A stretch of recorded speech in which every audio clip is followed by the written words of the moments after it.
শুরু করছি আজকের অকপটে অনুষ্ঠান। অকপটে অনুষ্ঠানে আপনাদের কাছে আগে আমি বহু নামি দামি শিল্পীদের নিয়ে এসেছি বা চিত্রকরদের নিয়ে এসেছি, কিন্তু আমার অনেকদিন ধরেই মনে হচ্ছে যে এই অনুষ্ঠানে যে কোনো কারণেই হোক আমি কোনো ভাস্করকে এখনো আনতে পারিনি। কিন্তু আজকে আপনাদের সামনে আমি একজন প্রখ্যাত ভাস্করকে নিয়ে এসেছি। ইনি শ্রী বিপিন গোস্বামী। বিপিনদা, আপনাকে নমস্কার আমাদের এই অনুষ্ঠানে আসার জন্য। আমিও ধন্যবাদ জানাচ্ছি আমাকে ডাকার জন্য, এখানে বলার জন্য। আমাদের খুব সৌভাগ্য যে আপনি আমাদের এই অনুষ্ঠানে এসেছেন এবং আমাদের দর্শকরা বা শ্রোতারা তারা এই অনুষ্ঠানটা দেখবেন।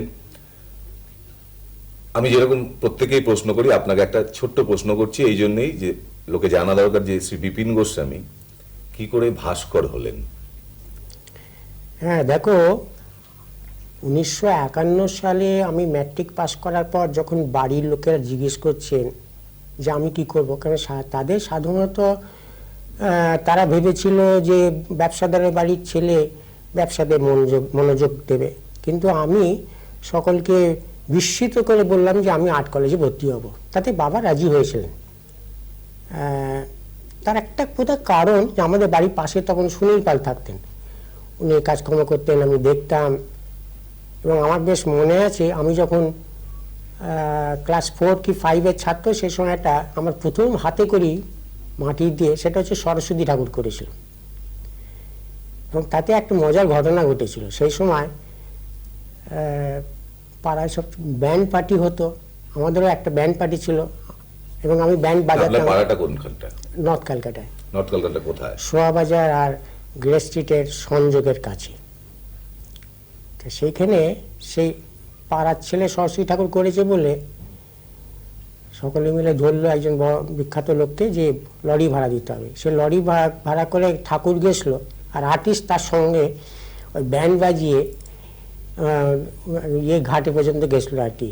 সে কথাটা আমার এখনো মনে আছে, সেটা ভাবলে আমার খুব হাসি পায় যে তখন এরকম ব্যাপার ছিল। না, তারপর তো আপনি আর্ট কলেজে আসলেন। আর্ট কলেজে কোন সালে আসলেন? তারপর আমি 1951-এ আর্ট কলেজে এলাম, গভর্নমেন্ট আর্ট কলেজে। গভর্নমেন্ট আর্ট কলেজে। তাতে আমার বাবা খুশি হয়েছিলেন, কিন্তু অনেকেই বোধহয় খুশি হতে পারেননি, কারণ তারা তখনকার দিনে জানো তো যে আর্ট কলেজে ভর্তি হওয়া মানে তার গেল, সে আর কিছু করতে পারবে না, উচ্ছন্নে গেল, জীবনটাই শেষ, রোজাপাতি কিছু করতে পারবে না। এই যে ছোট্ট একটা আমি ঘটনা বলি, খুব মজার ঘটনা। আমি যখন প্রথমবার বিদেশে গেছিলাম, যুগোস্লাভিয়া গেছিলাম, যুগোস্লাভিয়া থেকে ফিরে এসে আমার মা বললে যে মামা বাড়িতে চল, মামার সঙ্গে দেখা করবার জন্য। তা মামা আমাকে জিজ্ঞেস করলো, জানে তুই কিসের জন্য গেছলি? তা আমি বললাম যে স্কলারশিপ নিয়ে গেছিলাম স্কাল্পচার শিখবার জন্যে। তো বলে সেটা আবার কি? আমি বললাম মাটি দিয়ে কাজ করা। বলে ও কুমোরগিরি, তুই তোর মতন এমন বোকা ছিল তো আমি দেখিনি। আমি কেন? বলে তুই বিলেতে গেলি কুমোরগিরি শেখবার জন্যে। আমি কি করবো, আমাকে তো স্টাইপেন্ড দিয়েছে, স্কলারশিপ দিয়েছে। কেন? তুই ওখানে বলতে পারতিস আমি ইঞ্জিনিয়ার হবো, আমার দ্বারা কুমোরগিরি হবে না। তো ফিরে এলে তুই তো একটা ভালো চাকরি পেতিস, এখন তো না খেতে পেয়ে মরবি। এইরকম ব্যাপারটা ছিল আর কি। বিভিন্ন আপনার পরিবার খুব সচ্ছল এবং একটা বর্ধিষ্ণু পরিবার ছিল। তো আপনি এরকম একটা পরিবার থেকে এসে আপনি যখন ওরকম ফিল করছেন, কিন্তু আপনার কি তখন মানে যে একদম আমি এটা করবোই? হ্যাঁ, কিন্তু আপনি আর্ট কলেজে কি ভাস্কর মানে অর্থাৎ স্কাল্পচার ডিপার্টমেন্টে ঢুকেছিলেন? না, এটা প্রায় আমার মানে শিল্পী হিসেবে মানে আমার প্রায় শেষ হয়ে যাচ্ছিল আর কি। তোমরা তো জানো যে সেকেন্ড ইয়ার পর্যন্ত সকলেই একই রকম প্রিপারেটরি কোর্স থাকে। তাহলে থার্ড ইয়ারে উঠে দেখলাম যে আমার নামটা ইন্ডিয়ান পেন্টিং সেকশনে দেওয়া হয়েছে। কলেজে ঢোকার আগে আমার তখন এইসব খুব একটা জ্ঞান ছিল না, ইন্ডিয়ান পেন্টিংটা কি, পেন্টিং, গ্রাফিক আর্ট। ঢুকে এসে একটা মোটামুটি একটা আমার অভিজ্ঞতা হলো, জ্ঞান হলো। তখন আমি খুব বুঝতে পড়লাম, কারণ তখন আমার মনে হচ্ছে ইন্ডিয়ান পেন্টিং সেকশনে অজিতবাবু ছিলেন। অজিতবাবু আমাকে খুব করছেন যে না তুই চলে এখানে কাজ শিখলে ভালোই হবে। সেই সময় প্রদোষ দাশগুপ্ত জয়েন করেছেন, মানে আর্ট কলেজে স্কাল্পচার ডিপার্টমেন্ট। এবং জানো, তুমি দেখেছো নিশ্চয়ই, একটা ভীষণ আমরা প্রদোষ বাবুকে পাইনি। হ্যাঁ, কিন্তু হয়তো দেখেছো, ওনার কাজ দেখেছি। হ্যাঁ, তো একটা ব্যক্তিত্ব সম্পন্ন মানুষ ছিলেন, প্রচণ্ড, সকলে তার কাছে যেতে ভয় পেত। তো একদিন আমি সাহস করে তার কাছে গেলাম, গিয়ে বললাম যে দেখুন, আমার তো ইন্ডিয়ান পেন্টিং করা হবে না, আমাকে ইন্ডিয়ান পেন্টিং দিয়েছে, তা আপনি যদি দয়া করে আপনার ডিপার্টমেন্টে নেন তবে আমি কাজ শিখতে পারবো, তা নাহলে আমাকে হয়তো কলেজ ছেড়ে দিতে হবে। সেই সময় রমেনবাবু ছিলেন, রমেনবাবু সঙ্গে কথাবার্তা বলে তারপরে উনি আমাকে ডিপার্টমেন্টে নেন। সেই থেকে আমার হাতে করি বলা যেতে পারে স্কাল্পচারে প্রদেশ দাশগুপ্তের শিক্ষকতায়। না, সেটা খুব ভালো। যেমন আপনি তার পরবর্তীকালে আপনার জীবনের অনেকগুলো বিশেষ দিকের মধ্যে একটা দিক হলো যে আমরা যারা শিল্পী তারা জানি বা কিছু লোক জানেন যে রামকিঙ্কর বেজের যে ভাস্কর্যগুলো, যেগুলো স্টোন চিপস, সিমেন্ট এবং সেগুলো নষ্ট হতে যাচ্ছিল, সেগুলো বিভিন্ন আপনারই সেগুলোকে রেস্টোরেশন করা, অর্থাৎ সেগুলোকে মেটালে ট্রান্সফার করলেন। এই কাজটা কিভাবে আপনি পেলেন বা এই কাজটা করার অভিজ্ঞতাটা আপনি একটু বলুন। তুমি তো জানো যে রামকিঙ্কর বেজ মানে সৃষ্টির আনন্দে কাজ করে গেছেন, তাতে সেটা কতদিন থাকবে না থাকবে সেসব ব্যাপারে তিনি চিন্তা করতেন না। ওই সিমেন্ট বালি, তার সঙ্গে ওখানে প্রচুর কাঁকড় পাওয়া যায়, সেই কাঁকড় দিয়ে উনি ছুঁড়ে ছুঁড়ে করতেন, কেটে কেটে বার করতেন। এবং সেই সময় যা শোনা কথা যে বিশ্বভারতীর মানে আর্থিক অবস্থাও ভালো ছিল না, কিছু সিমেন্ট কিছু এইসব নিয়ে তিনি কাজ করেছিলেন। রবীন্দ্রনাথ ছিল, নন্দলাল বোস ছিলেন। সুতরাং পরে দেখা যায় যে ওই মূর্তিগুলো এইগুলোকে ব্রোঞ্জে রূপান্তরিত না করলে নষ্ট হয়ে যাওয়ার সম্ভাবনা খুব বেশি। সেই জন্য এটা গভর্নমেন্ট অফ ইন্ডিয়া এইটা উদ্যোগ নেন আর কি, নেন। সে সময় ইন্দিরা গান্ধী ছিলেন। গভর্নমেন্ট অফ ইন্ডিয়াই আমাদের এটা কাজটা দিয়েছিল এবং আমিও খুব উৎসাহিত হয়েছিলাম এই কাজটা করবার জন্য, কেন এত বড় একজন ভাস্করের কাজে হাত দেওয়া এটা তো সৌভাগ্যের ব্যাপার। এবং এছাড়াও রামকিঙ্কর বেজের সঙ্গে কয়েকটা কাজের সূত্রে আমার ঘনিষ্ঠতা হয়েছিল, সেগুলো একটু বলুন। আমি আমার একটা স্টুডিও ছিল বাগুইহাটিতে। সেই বাগুইহাটিতে রামকিঙ্কর বেজের একটা বড় কাজ আমি করেছিলাম, এই কাজের অনেক আগে। এই কাজগুলো যখন করলেন তখন তো রামকিঙ্কর বেজ নিশ্চয়ই জীবিত নন? না, তখন তিনি মারা গেছেন। কিন্তু সেই সময় ওই যে গান্ধীর একটা মূর্তি হয়েছিল, সেই সূত্রে উনি প্রায় আসতেন মূর্তিটা দেখতে কিরকম হচ্ছে না হচ্ছে। বাগুইহাটিতে, তখন বাগুইহাটি এরকম ছিল না, বেশ সুন্দর একটা গ্রাম্য ব্যাপার ছিল। উনি খুব ভালোবাসতেন, আমাদের পুকুর টুকুর ছিল, ওখানে আসতেন, ওখানে থাকতেন। সেই তখন থেকে আমার আলাপ হয়। কিন্তু বিভিন্ন আপনি আপনার যা মানে মানসিকতা বা চরিত্র তার তো ঠিক উল্টো ছিলেন উনি, আপনি কিভাবে ওনার সাথে মেলাতেন? মানে উল্টো বলতে যেটা আমি অনুধাবন করেছি ওনার সঙ্গে মিশে, যে একটা অদ্ভুত মানুষ ছিলেন। বোধহয় সাংসারিক জীবন যে যতটা মানুষ যতটা শক্তপোক্ত হয় সেই সব ব্যাপারে উনি একদম মানে তার কোনো রকম ছিল না। তার একটাই ধ্যান এবং ধারণা ছিল যে কাজ করা, শিল্পী হিসেবে তার কাজ করা। সেটা বোধহয় আমি মনে হয় ভারতবর্ষে কোনো সেরকম আর্টিস্ট খুব বোধহয় কমই জন্মেছে যে এইরকম একটা মানুষ, যে যার কোনো রকম কিছু নেই, ভাবনা চিন্তা নেই, ভবিষ্যৎ কি হবে না হবে কিছু ভাবনা চিন্তা নেই, নিজের ইচ্ছে মতন কাজ করে গেছে, নিজের ইচ্ছে মতন কাজ ভেঙেছেন। উনি অনেক কাজ করেছেন, কাজ ভেঙেছেন। এটা তো আমি আপনি একজন জুনিয়র হিসেবে আপনাকে উনি কি ধরনের ইন্সপায়ার করতেন? দেখো, একটা জিনিস হচ্ছে যে রামকিঙ্কর বেজের সান্নিধ্যে আসার খুব বেশি সুযোগ আমার তো হয়নি। ওই একটাই সুযোগ হয়েছিল প্রথম, যে ওই আমার স্টুডিওতে কাজ করা, উনি আসতেন, কাজ করতেন, এবং ইন্সপিরেশন, একটা বিরাট ইন্সপিরেশন, যে ওইটা যে সব কিছু ভুলে গিয়ে কাজ করো।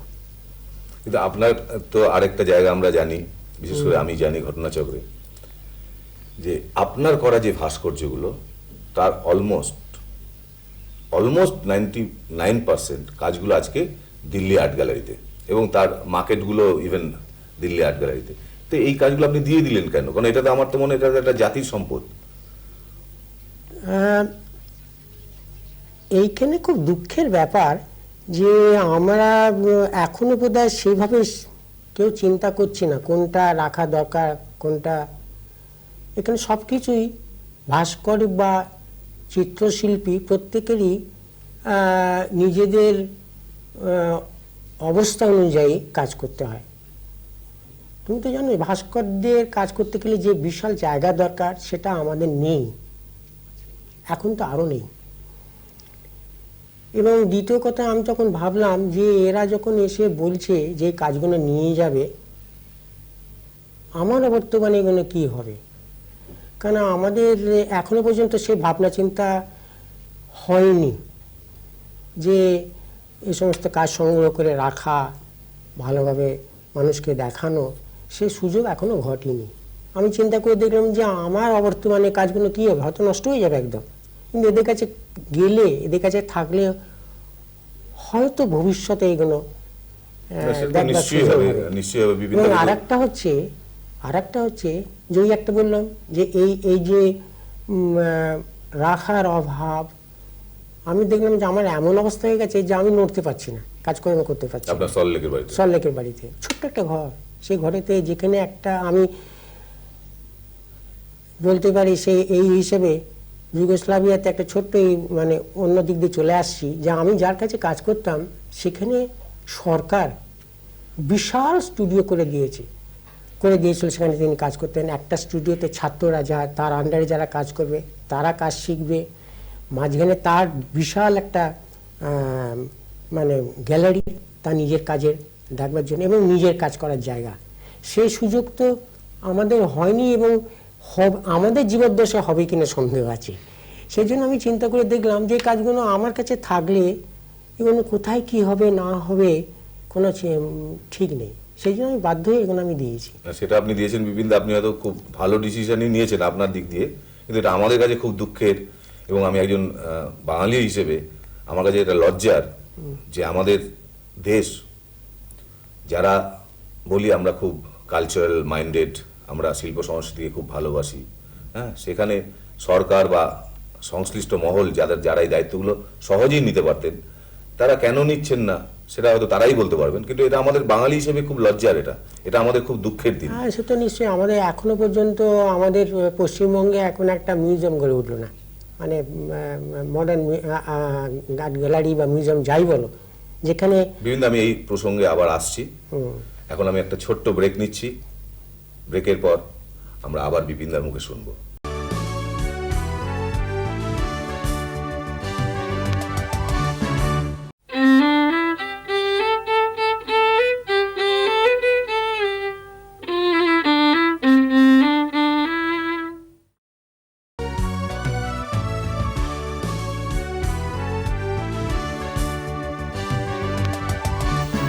বিপিনদা, তো আপনি যেটা আগে বলছিলেন যে আমাদের শিল্পীদের কাজগুলো রাখার বা একটা মডার্ন আর্ট গ্যালারি, তো এই প্রসঙ্গে বলি যে একটা সুসংবাদ আছে, সেটা কতদূর হবে আমরা বিশ্বাস করি সেটা হবে, যে কলকাতায় যেটা ইদানিং একটু ডেভেলপ করেছে কাজটা, আপনি হয়তো জানেন যে একটা মিউজিয়াম হওয়ার কথা চলছে, তো সেটা নিয়ে আপনি বলুন। না, এটা তো অত্যন্ত সুসংবাদ যে কিছু লোক এগিয়ে এসছেন, তারা এটা মিউজিয়ামটা যাতে হয় সেই বিষয়ে তারা ভাবনা চিন্তা করছেন। এবং কদিন আগেও কাগজে দেখলাম যে এরা আমাদের মুখ্যমন্ত্রীর সঙ্গে দেখাও করেছেন, এই বিষয়ে এগিয়েওছেন। এটা তো খুব স্বাভাবিক কথা, একটা দেশে থাকতে গেলে, আমাদের দেশে এত, বিশেষত পশ্চিমবাংলায় এত শিল্পীরা বা নামকরা শিল্পী জন্মেছেন, তাদের এত অজস্র কাজ আছে, কিন্তু একজন মানুষ যদি সেসব কাজ দেখতে চায় তার দেখবার জায়গা নেই। নাকি অদ্ভুত ব্যাপার। অথচ আপনি যদি সরকারি মহলে কথা বলতে যান তখন বলবেন কেন আমাদের সারা কলকাতায় তো এত স্কাল্পচার রয়েছে। আপনার সেটার সম্বন্ধে কি মত? স্কাল্পচারে রয়েছে, কিন্তু সেসবগুলো বেশিরভাগই কোনো মানুষের মূর্তি। এইখানে কিন্তু একটা আমাদের ভাবনা চিন্তার বোধহয় একটা ভুল রয়েছে। স্কাল্পচার বলতে যে শুধু মানুষের প্রতিমূর্তি থাকবে এটা কোনো ব্যাপার নয়, এবং সেগুলো আমার নিজের স্কাল্পচার হিসেবে বলা উচিত না, কিন্তু সেগুলো কোনো মানও কোনো দেখার দরকার আছে। আমরা তো দেখতে পাই যে বিদেশে তো অনেক জায়গায় যে কিছু কিছু প্রতিমূর্তি আছে, কিন্তু তা ছাড়াও ভাস্করদের নিজেদের কাজ, নিজেদের ইচ্ছা অনুযায়ী সে সমস্ত কম্পোজিশন করেছে, সে সমস্ত করেছে, তারা বসিয়েছে, যেটা হলে আমাদের শহরটা আরো অনেক সুন্দর হতো। এবং আরেকটা জিনিস হচ্ছে যে এগুলো কোথায় কি বসবে তার জন্য যে একটা কমিটি হওয়া দরকার, এবং কমিটিতে এমন লোক থাকা দরকার যে যারা এই কাজগুলো বোঝে। কিছু কাজ বুঝলাম না, কমিটিতে রইলাম, তার মানে ক্ষতিটা বেশি হয়। সে এরকম লোক থাকা দরকার যারা কাজ বোঝেন, যারা, এবং তারা বলতে পারবেন যে এই জায়গায় এই মূর্তিটা হোক। আমাদের এখনো পর্যন্ত সেই ধরনের কিছু তো হয়নি, এবং কিছু কিছু জায়গায় ওই এমন সব মূর্তি বসানো আছে, এবং বহু জায়গায় যেগুলো বসানো উচিত নয়, জায়গা হিসেবে বসানো উচিত না, সেসব জায়গায় বসেছে কাজ। এটা তো খুব আমাদের কিছু তো করার নেই, এবং এটা আমাদের দুঃখেরই কথা। কিন্তু শুনলাম এটা সেটা খুব একটা আশার কথা না। মেয়র শুনলাম গেট অফ কলকাতা করছেন, তো উনি করুক। আমার বক্তব্য হলো যে ওনার এটা ভাবা উচিত যে গেট অফ কলকাতা করে কিন্তু শুধু কলকাতা সুন্দর হবে না। কলকাতা সুন্দর করতে গেলে যারা সত্যিকারের শিল্পী, যারা রোজকার শিল্পী, যারা প্রতিনিয়ত ছবি বা ভাস্কর্য নিয়ে চিন্তা করেন, তাদের সঙ্গে কনসাল্ট করা উচিত, যেটা কিন্তু উনি করেননি। এটা আমাদের একটা অভিমানের কথা আমি বলতে পারি, বা দুঃখের কথা বলছি। তা যাই হোক, এগুলো এইসব কথা আমরা তো শুনলাম, এটা আমরা এবার ছেড়ে দিই।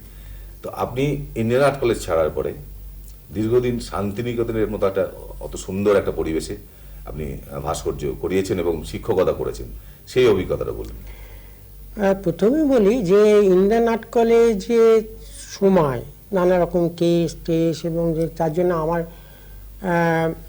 ভীষণভাবে বিক্ষিপ্তভাবে আমার সময়টা চলেছিল। সেই সময় ঠিক মতো নিজে কর্ম করতে পারিনি, বাড়িরও নানা রকম অসুবিধের জন্যে।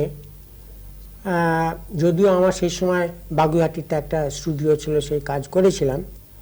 ঠিক ইন্ডিয়ান আর্ট কলেজে ছাড়ার পরই আমি অবশ্য শান্তিনিকেতন যাইনি, আমি গেছিলাম দিল্লিতে বেশ কিছুদিন ছিলাম। সেখানে ওই প্রধান উদ্দেশ্য ছিল যে রামকিঙ্কর বেইজের কিছু মূর্তি ব্রোঞ্জ এবং অ্যালুমিনিয়ামে রূপান্তরিত করা। সেগুলো করার পর আমি ফিরে আসি এবং ডাক পাই শান্তিনিকেতনে ওই রামকিঙ্কর বেইজেরই মূর্তিগুলো ব্রোঞ্জে রূপান্তরিত করবার জন্যে। পরবর্তীকালে আমি সুযোগ পাই বলতে হবে, কলাভবনের মতন একটা জায়গা আমি শিক্ষকতা করার। বিভিন্ন আমার আর বলি, আমাদের সময়ের তো একটা ব্যাপার থেকেই যায়।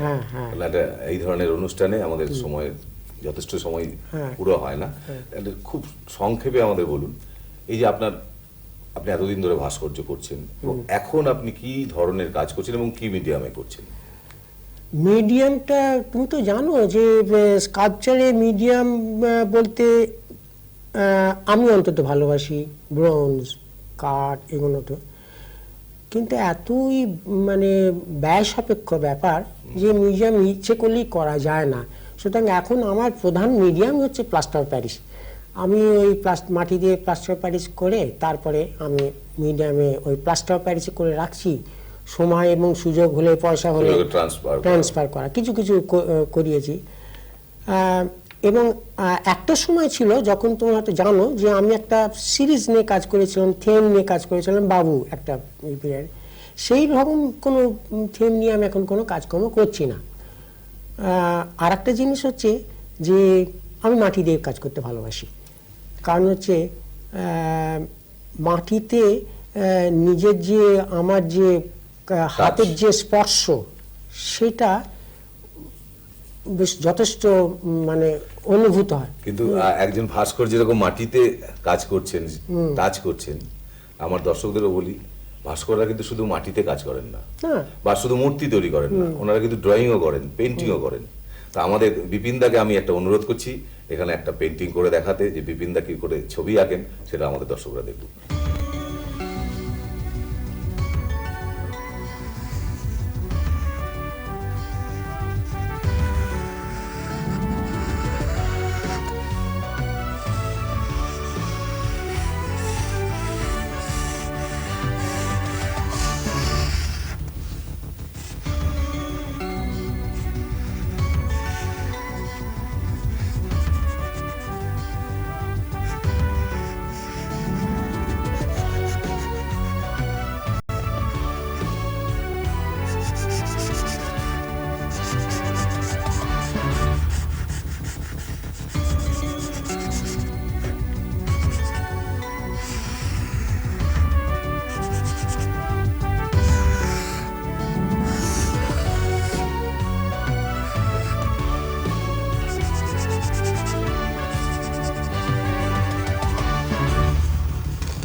অসাধারণ, খুব খুব খুব ভালো হয়েছে বিপিনদা, আচ্ছা। যে এত সুন্দর একটা আপনি ড্রয়িং আমাদের উপহার দিলেন এবং আমাদের এই অনুষ্ঠানে আসার জন্য আপনাকে আমার তরফ থেকে এবং আমাদের অকপটে অনুষ্ঠানের তরফ থেকে এবং আমাদের দর্শকদের তরফ থেকে বিশেষ ধন্যবাদ। এবং আমরা আশা করবো আপনার সাথে আবার আমাদের দেখা হবে এবং আপনাদের কাছেও আমি আজকের মতো বিদায় চাইছি, আবার দেখা হবে।